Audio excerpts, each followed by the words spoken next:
At 76, Samuel L. Jackson has achieved that golden moment in life and career where he no longer has to play nice. The guy who used a battle tooth and nail for every part, who spent years being rejected, typecast, and disrespected by Hollywood on a whim, now is one of the most recognized, most profitable actors in history. His films have earned over $27 billion globally. He is Nick Fury in the Marvel Cinematic Universe, the glue of the largest film franchise ever conceived. He is Jules in Pulp Fiction, the most quoted character in film. He is Mace Windu in Star Wars, a lightsaber icon. He is the voice, the presence, the attitude that made supporting roles cultural touchstones. And yet, in spite of the numbers, the fame, the admiration of audiences, Hollywood itself has not always treated him as the royalty he is. They've attempted to corral him, set him against others, or discount his work. For years, he went along, smiling, reciting his lines, allowing the machine of the industry to churn. But now, Samuel L. Jackson is finished pretending. He is blunt, unvarnished, and unwavering. And when he admitted publicly that there are 5 actors he cannot stand, Spike Lee, Quentin Tarantino, Lawrence Fishburne, George Lucas, and even Denzel Washington, the industry collectively held its breath. Because this wasn't gossip whispered on a podcast or blind items buried in tabloids. This was Sam himself saying the quiet part loud. And if you follow the history behind each beef, it's apparent. None of these names are on his list inadvertently. The one who always gets mentioned first is Spike Lee. For the younger generation, it may come as a surprise. Spike and Sam were tight once. Their collaboration in the late 1980s and early 90s was dynamite. Spike provided Sam with his first platform, casting him in School Days, Do the Right Thing, and Mo Better Blues. And then there was Jungle Fever. Sam's work as Gator, the hedonistic yet doomed crack addict, was ruinous. He played it so believably that people believed the rumors to be true, that he had slipped, but he hadn't. He was using his own pain, his own recent stay in rehab, and investing it in the character. That performance rocked the Cannes Film Festival to its foundations. They had never witnessed anything like it. So much so, they instituted a brand new award right on the spot, Best Supporting Actor, specifically for him. That role marked Sam's rebirth. After all those years of being neglected, of appearing in small roles, like the stick-up guy in Coming to America or the neighbor in Goodfellas, he finally appeared in a part that cried out, "I am here." And Spike was a part of it. They were going to continue building together, making black cinema unstoppable. But then Malcolm X appeared. Spike had given him the role of Baines, the prison mentor of Malcolm. Sam desired it. He auditioned, aced it, and landed the role. Then came the offer, scale plus 10, the absolute minimum. To Sam, it was a slap in the face. After Cannes, after all those years of dedication, this was what they offered him? And Spike was raking in several paychecks as writer, director, producer, and performer. To Sam, it was exploitation for the sake of friendship. To Spike, Sam's failure to talk to him himself, having his agent hand over the refusal, was betrayal. That split did not heal. When Quentin Tarantino arrived with Pulp Fiction, Spike countered with fury at Quentin's use of the N-word, presenting it as exploitation. Sam, who was staunchly loyal to Quentin, shot back with one of his greatest catchphrases. Spike needs to shut the F*** up. That wasn't so much about cursing. It was about Spike himself, about the years of pent-up anger, about a friendship that had soured from within. And when they stood side by side years later, at Michael Jordan's golf tournament, fans could feel the chill. The two guys who used to look like a family now resembled strangers. The reality was evident. Samuel didn't outgrow Spike, he outlived him. And then Quentin Tarantino himself. Quentin and Sam were together forever, the director-star team that redefined cool. Jules in Pulp Fiction. Ordell Robbie in Jackie Brown. Stephen in Django Unchained. Major Marquis Warren in The Hateful Eight. Tarantino had written the characters with a swagger and menace that dripped from the page, and Sam performed them with thunder. But beneath it all, there was always tension. Tarantino is famous for being protective of his scripts.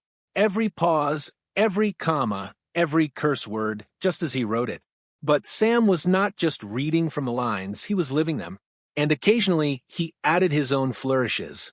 Check out the big brain on Brett and Cool in the Gang. Improvisations by Sam, improvisations fans adored, improvisations Tarantino later complained about.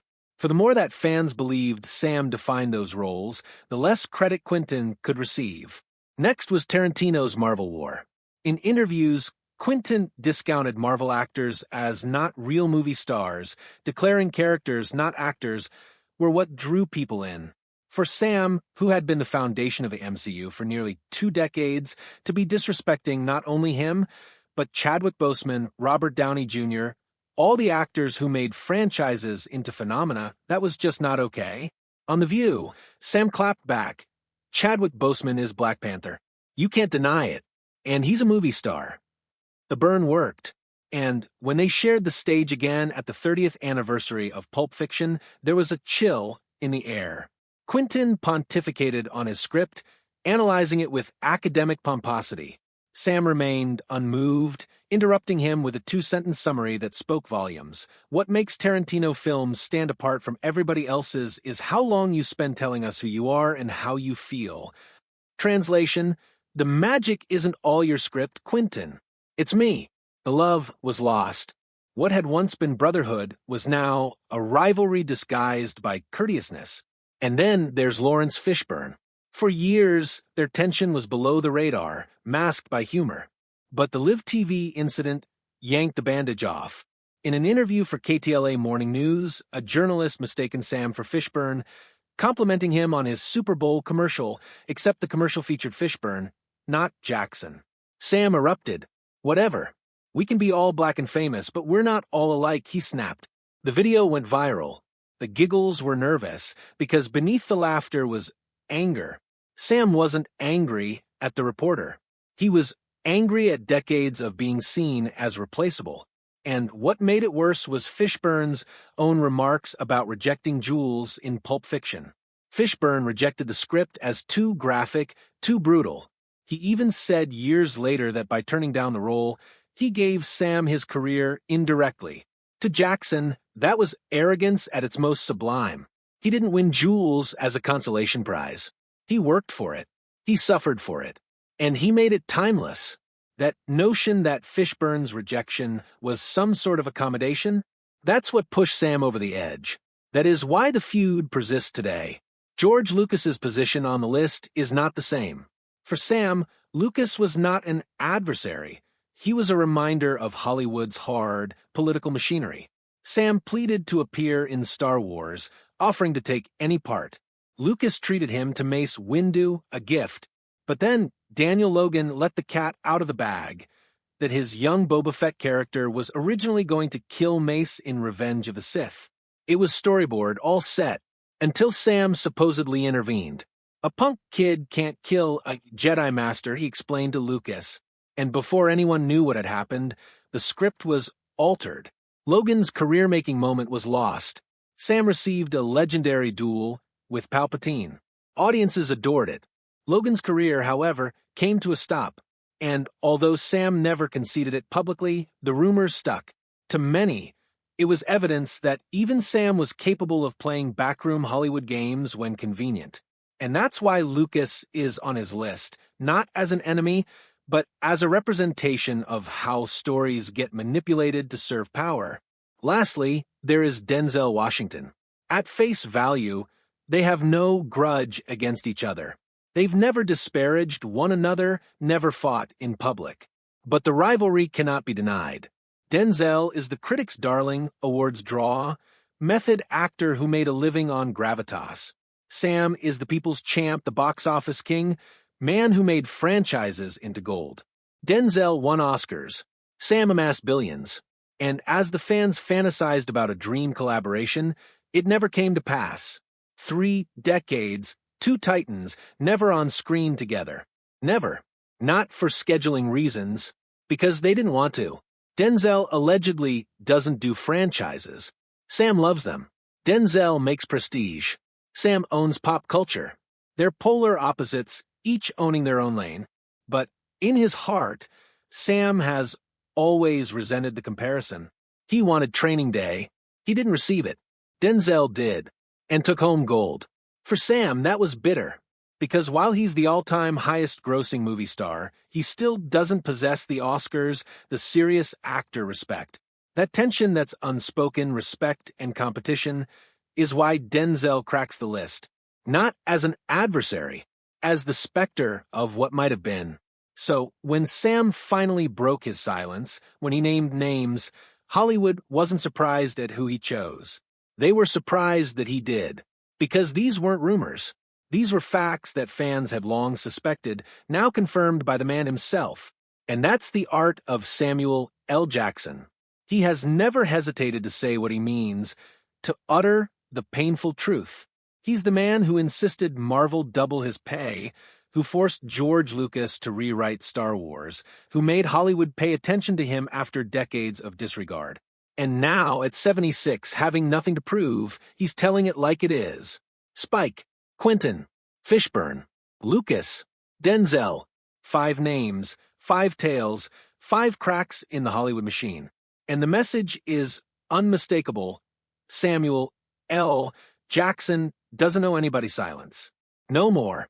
He's too large to be canceled, too popular to be dismissed, too influential to be managed.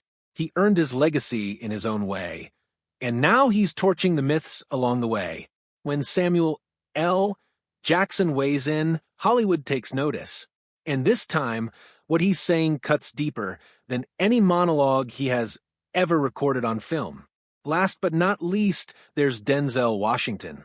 They don't seem to have any beef on the surface.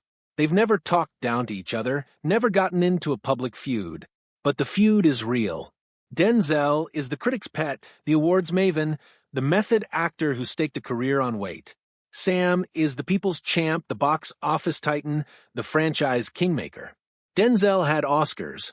Sam accumulated billions. And although they dreamed up what the collaboration could be, it never was.